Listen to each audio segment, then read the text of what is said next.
এই অ্যাপিলটি সর্বসম্মতভাবে অ্যালাউ হয়েছে এবং বলেছে যে জাজমেন্টটি চ্যালেঞ্জ করে, অর্থাৎ বিচারপতি ABM খায়রুল হক সাহেবের নেতৃত্বাধীন 7 সদস্যের মধ্যে 4 জন যারা নির্দলীয় তত্ত্বাবধায়ক সরকার ব্যবস্থা বাতিলের পক্ষে ছিলেন এবং 3 জন যারা নির্দলীয় তত্ত্বাবধায়ক সরকার ব্যবস্থা সংবিধানে রাখার পক্ষে ছিলেন, এই 7 জন বিচারপতির যে রায়, সেই রায়টি এন্টায়ারলি অর্থাৎ পুরা রায়টি তারা রিভিউ করেছেন। এটা হচ্ছে আপনাদেরকে প্রথমত বুঝতে হবে। দ্বিতীয়ত হচ্ছে যে এই রায়টি আজকে 7 জন বিচারপতি সর্বসম্মতভাবে দিয়েছেন এবং আমাদের দেশের আইন এবং বিচার এবং সংবিধান মোতাবেক এই রায়টি হবে নির্দলীয় তত্ত্বাবধায়ক সরকার ব্যবস্থা সংক্রান্ত সর্বশেষ সুপ্রিম কোর্টের রায়। এই রায়ের ফলাফলটি আদালত বলেছে আমাদের রায়ের ভিত্তিতে নির্দলীয় তত্ত্বাবধায়ক সরকার ব্যবস্থা, যেটি ত্রয়োদশ সংশোধনীর মাধ্যমে তৎকালীন প্রধানমন্ত্রী বেগম খালেদা জিয়া সংবিধানে সন্নিবেশ করার মাধ্যমে বাংলাদেশের জনগণ ভোটাধিকার সুযোগ পেয়েছিল, গণতন্ত্র বিকশিত হয়েছিল।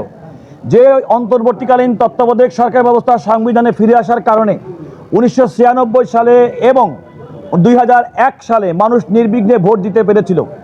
যে নির্দলীয় তত্ত্বাবধায়ক সরকার ব্যবস্থার কিছুটা বিচ্যুতি সত্ত্বেও 2008 সালে বাংলাদেশের মানুষ ভোট দিতে পেরেছিল এবং নির্দলীয় তত্ত্বাবধায়ক সরকার ব্যবস্থা বিগত শেখ হাসিনা সরকার সংবিধানের ৫ম সংশোধনীর মাধ্যমে বিলুপ্ত করার মাধ্যমে আজকে বাংলাদেশের মানুষ আর ভোটাধিকারের সুযোগ পায়নি।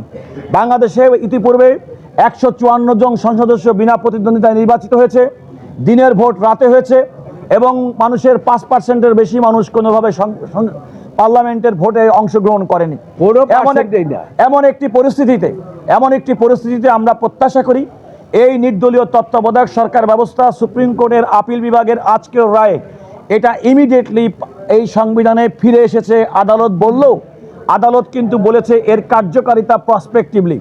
যে কথা আমরা বলেছিলাম যে বর্তমানে যে অন্তর্বর্তীকালীন সরকার, যারা ইতিমধ্যেই ফেব্রুয়ারি 2026-এর মধ্যে পরবর্তী জাতীয় সংসদ নির্বাচনের ঘোষণা দিয়েছেন এবং সেই প্রতিশ্রুতি অনুযায়ী তারা নির্বাচনী প্রক্রিয়া চলছেন, আজকে রায়ের মাধ্যমে এটা স্পষ্টত হয়ে গেল যে এই নির্বাচনের ক্ষেত্রে এই নির্দলীয় তত্ত্বাবধায়ক সরকার ব্যবস্থা, যেটি আজকে থেকেই সংবিধানে ফিরে এলো, তার অধীনে আসন্ন নির্বাচনটি হবে না, নির্বাচনটি হবে পরবর্তী সময় থেকে।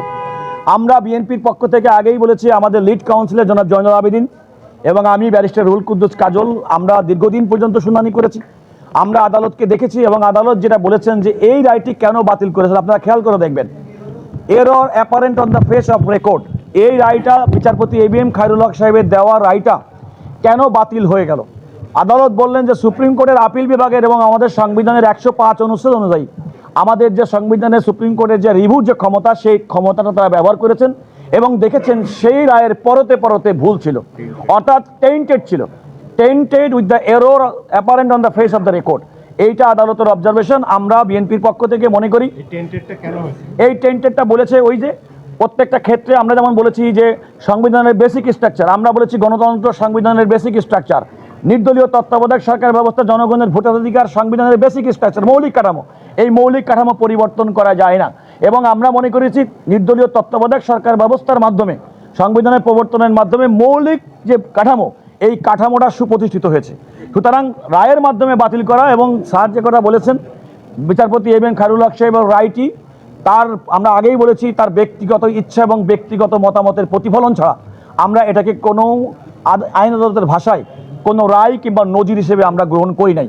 এই কারণে আমরা রিভিউ পিটিশন ফাইল করেছি। বিএনপি মহাসচিব জনাব মির্জা ফখরুল ইসলাম আলমগীর বিএনপির পক্ষে এই রিভিউ পিটিশনটি দায়ের করেছেন। আমরা কাউন্সিলর হিসেবে বিএনপি বাংলাদেশের বড় রাজনৈতিক দল, সবচেয়ে বড় রাজনৈতিক দল, তাদের প্রতি কৃতজ্ঞতা জানাই যে দেশের জনগণ ভোটাধিকার এবং মানুষের মৌলিক অধিকার সুনিশ্চিত করার জন্য তারা সুপ্রিম কোর্টের আপিল বিভাগে আমার মনে হয় যে তারা এই রিভিউটি করেছেন। আরেকটি বিষয় বলতে চাই, এই প্রথম মনে হয় কোনো একটা রাজনৈতিক এবং কোনো একটা বিষয় যেটা সুপ্রিম কোর্টে গড়ালো এবং যে ক্ষেত্রে সমস্ত ব্যক্তি এবং রাজনৈতিক দলের ঐক্যমত্য প্রতিষ্ঠিত হয়েছে গণতন্ত্র ভোটাধিকার সুনিশ্চিত করার জন্য, এটা হচ্ছে সবচেয়ে বেস্ট মেকানিজম। আমরা আমাদের পক্ষ থেকে যারা সহযোগিতা করেছেন, সাংবাদিক বন্ধু, আপনাদেরকে ধন্যবাদ জানাই। রায়টি হচ্ছে সংবিধানের আজকে সুপ্রিম কোর্টের আপিল বিভাগ, বিএনপি, অন্যান্য রাজনৈতিক দল এবং বদিউল আলম মজুমদার কর্তৃক দায়েরকৃত বিচারপতি ABM খায়রুল হক সাহেবের যে রায়ের মাধ্যমে নির্দলীয় তত্ত্বাবধায়ক সরকার ব্যবস্থা বাতিল করেছিলেন, সেটি আজকে ফিরে এলো তাৎক্ষণিকভাবে। তবে এই রায়ের কার্যকারিতা হিসেবে পরবর্তী নির্বাচন হবে 2026 সালের ফেব্রুয়ারি মাসে অনুষ্ঠিতব্য নির্বাচন।